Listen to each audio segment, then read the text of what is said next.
Welcome back, everyone.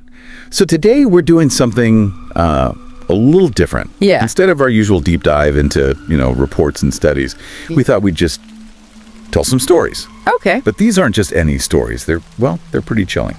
True accounts, actually, all centered around fishing. Fishing, usually peaceful, right? Usually.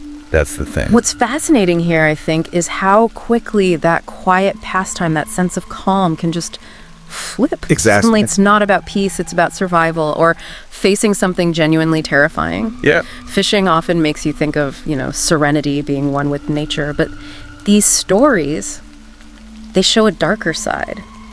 Being alone, vulnerable, out in the wild or on the water. Right. Your sense of safety can just vanish. Precisely. How quickly things can turn. Okay, so let's get into the first one. It takes place at Daryl's Pond. Sounds nice, right? Sounds idyllic. Yeah, it was this secluded spot, maybe half a mile from where the narrator used to live.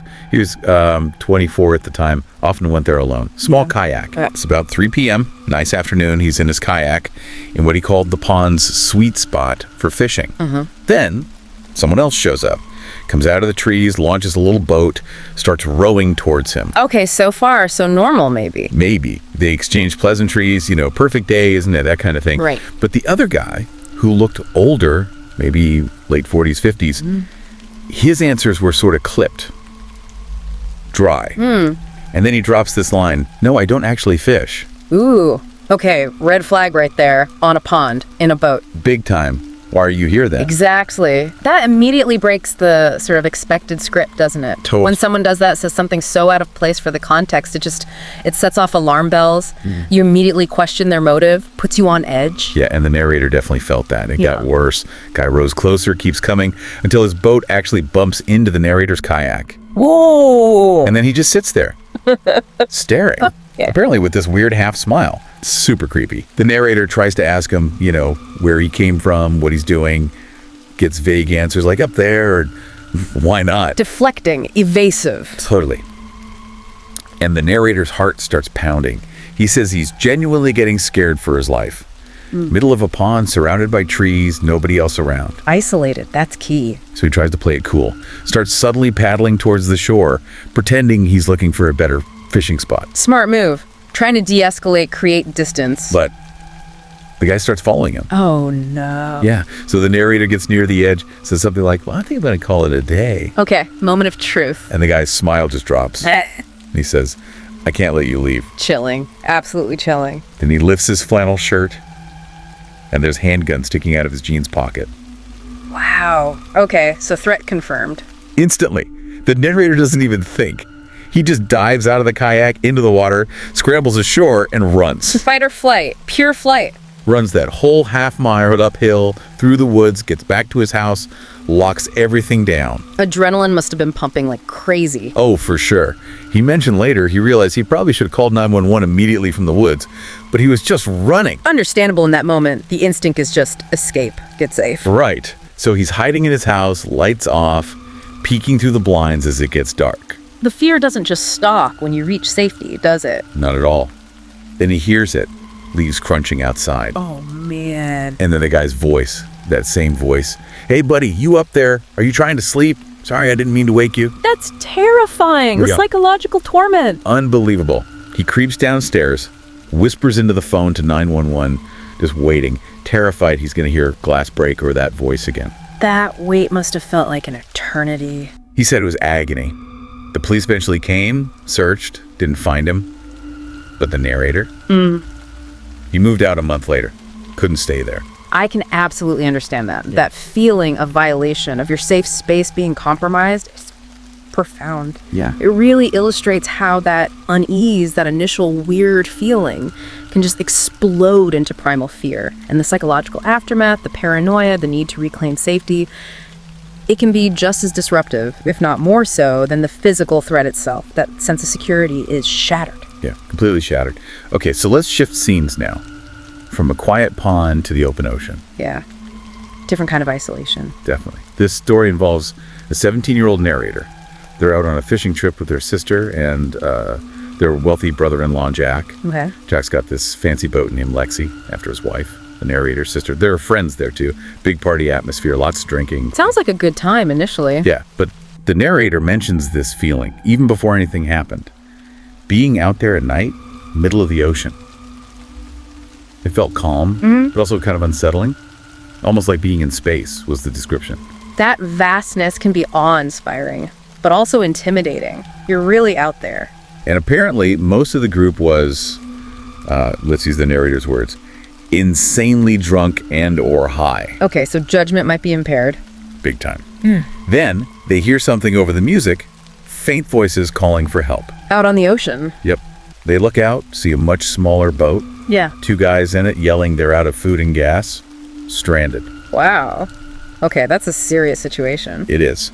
And the narrator, being one of the few relatively sober ones, feels this burden of deciding what to do. Yeah, the responsibility falls on them. They help Jack, who's described as shit-faced, kind of fumble with the ladder to let the guys aboard. Right. So the 2 men come onto the big boat. They're given some leftover burgers, which they eat really fast, and a jerry can of gasoline for their boat. Helping strangers in need. Seems like the right thing to do. It does. And the narrator felt better after they left. But, there's always that little question mark, isn't there? Absolutely. It's that dilemma, isn't it? Culturism versus self-preservation. Especially when you're isolated and the other party's state, or the rescuer's state, is compromised. Yeah. Being drunk or high significantly lowers your ability to assess risk accurately, to pick up on subtle cues that something might be wrong. You might be overly trusting. The narrator's initial unease, that little gut feeling, was probably important. Turned out it was. Later that night, everyone's asleep. The narrator can't sleep, gets up to use the bathroom, and hears a faint boat motor. Oh boy. They go up on deck, turn on the boat's big searchlight, start scanning the dark water. Heart must be pounding again. For sure. And they spot it, the same small boat from earlier. And it's coming closer. Not good. Not good at all. And right at that moment, a scream from below deck, described as a gut-wrenching, blood-curdling scream. Jack and the sister burst out of their bedroom. One of the friends is standing in the corner, just terrified, barely able to speak. Says he saw 2 figures standing over him while he was sleeping. They got back on board. Apparently. The figures bolted, ran out onto the deck, and were gone by the time Jack got there. So what did they take? Not much, surprisingly. Or maybe strategically. A couple cans of gasoline and Jack's wallet and keys. Wallet and keys. Yeah. They immediately head back to shore. 4-hour trip probably felt like forever. I bet. But here's the really chilling part. Weeks later, back at Jack and Lexi's house, their security cameras catch something. What? 2 suspicious men wearing hoods walk up to their front door and seemingly attempt to unlock it, but failing. Then they just run off. Whoa. The narrator says they're 99% sure it was them, the guys from the boat, using Jack's keys. Wow. That elevates it, doesn't it? From an opportunistic theft at sea to attempted home invasion. That's terrifying. It really is. It shows how these things can escalate. And the fear isn't just contained to that one event on the boat. It follows them home, literally to their front door. That lingering threat, the breach of security in what should be their safest space. It's deeply unsettling. That lingering dread. It connects these stories, even though they're so different. Okay, one more for you. All right. This one goes back to freshwater, but it's weirder. More inexplicable. Okay. Intrigued. This narrator is 21, and they're with their grandfather, who's 84, but described as the hardcore fisher. Always knew these secret spots. The wise old angler. Exactly. So they go to this place, really remote, desolate part of the state, long drive, then 2 miles down dirt trails. Getting way out there. Oh, yeah. And then they have to lug a small boat through dense forest to get to this hidden lake only the grandpa knew about. The narrator mentions being surprised the grandpa, at 84, had the strength for it. Determined fisherman. Totally. So they get on the lake.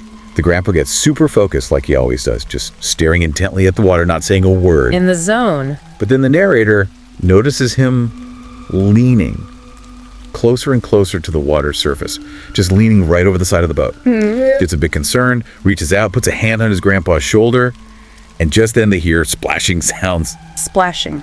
From what? Not clear. But the grandpa suddenly pushes something back into the water, something unseen. Pushes something. Yeah, and then he just yells, at the top of his lungs, tells the narrator to paddle back to shore as fast as I could. Whoa. Panic. Real panic. Utter panic.